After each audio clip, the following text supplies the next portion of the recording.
আসসালামু আলাইকুম। আমি এখন বেগুন গাছে এই যে ঘাসগুলো পরিষ্কার করতেছি। তো এখানে হচ্ছে কি মানে এখন কিন্তু প্রায় 12:30 বাজে।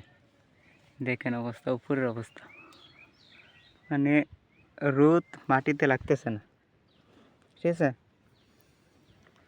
আর এই যে দেখেন বেগুন গাছের শিকড়গুলা, এই যে এটা বেগুন গাছের শিকড়, এটা এগুলো হচ্ছে বেগুন গাছের শিকড়। তো এখানে হচ্ছে কি আপনি মালচিং দিয়ে করলে একবারে জোর দেওয়া যায়, আর এই জোরটা বেশি দিন থাকে না, ঠিক আছে।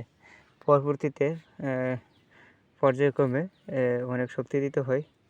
তো এখানে এই যে পাতাগুলা তারপরে এই নষ্ট বেগুন, এই যে নষ্ট বেগুন, এগুলো দিয়ে দিবেন। এগুলো আস্তে আস্তে পচে জৈব সার হয়ে যাবে, ঠিক আছে।